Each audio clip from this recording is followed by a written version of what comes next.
So now what I'd like to do is wrap a little checking around this and basically take away this hard-coded string and replace it with what you have selected.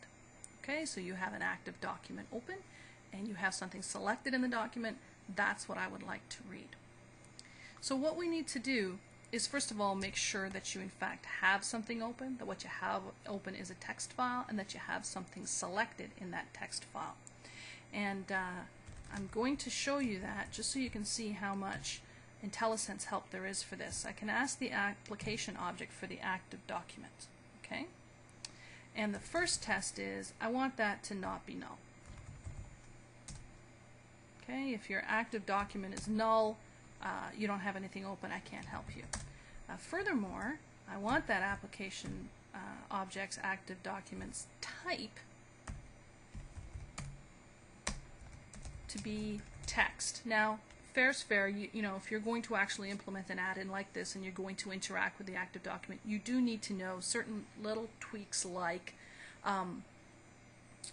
what's the magic string that means it's a text file, okay? And you can get those in the documentation, and that's what search engines are for. So let's wrap an if around that. So we're only going to speak out loud if you have a document open and it's a text document that's open. But I don't want to say this is the sample add-in. I actually want to say what you have selected.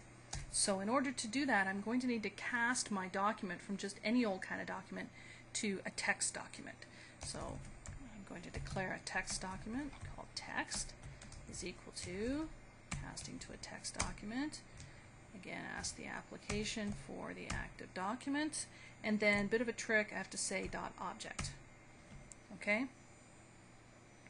That takes a string, which is what kind of object do you want, and I just want the default, so I'm going to pass in string.empty. Okay? Now I'm the proud owner of a text document, so I can say if text.selection. I want it to be not empty, so I can call isEmpty and then come on back here and stick a not in front of it. Right? If my text selection isn't empty, instead of speaking this is the sample add-in, let's speak text dot selection. And it has the property text, which is the text in it, not surprisingly. Let's make sure that I can type. No build errors. Let's give it a run.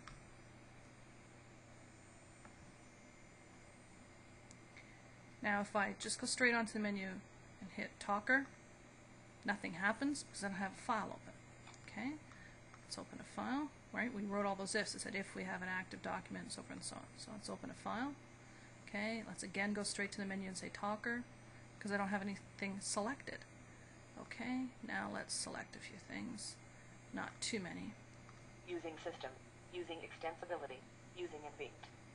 There you go. It's reading what I have. Now I have to tell you that, for example, dot comments do not do well in the text-to-speech world. / less than summary greater than implements the constructor for the add-in object. Place your initialization code within this method. Less than / summary greater than. But I suppose you could learn to understand that if that was how you interacted with code. Anyway, we're definitely using the current selection, using the active document. Our application is definitely interacting with Visual Studio on our command. And that's pretty cool, just a few minutes into this demo. This is an annoyance though. If I don't have anything selected, you know, you click it, nothing happens. Users don't like that. So what we should do is disable the menu item if you don't have the right kind of document open or if you don't have anything selected.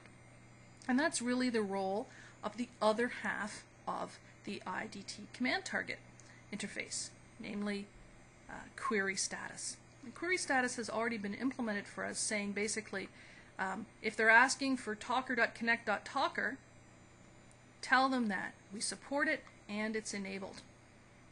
Sorry about that. And it's enabled. Okay?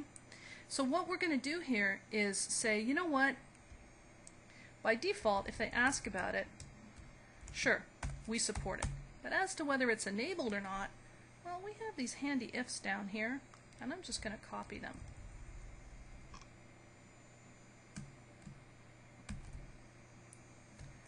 put them up in here. And instead of voice.speak, this is where I will return the status of being both supported and enabled. So we go in here, tack on an OR bar,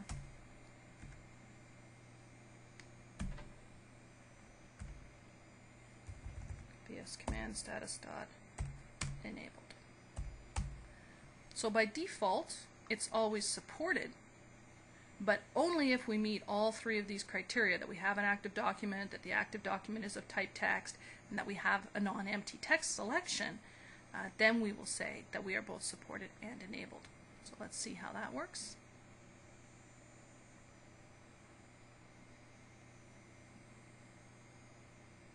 So we have no file open, and it's disabled. We open a file, and it's still disabled.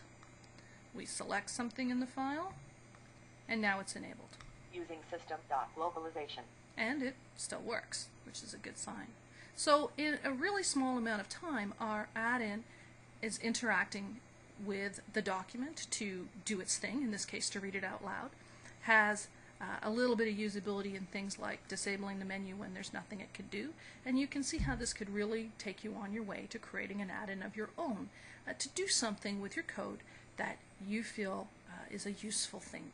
I just want to show you one more thing before we leave it, and that is the add-in file that was generated for you back in the real Visual Studio where you have the solution open.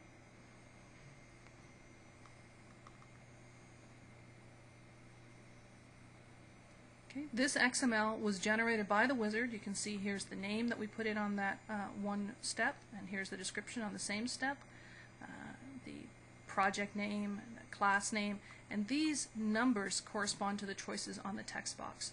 So that if as your add-in grows, it, for example, doesn't become command line safe anymore, because there are times when it would put up a modal dialog, then you could just come in here and edit this. The same with the preload and the load behavior. So you can put the magic numbers in yourself, but these were generated for you by the wizard, as along with all of this code that got you started and got you building your add-in. And that's all.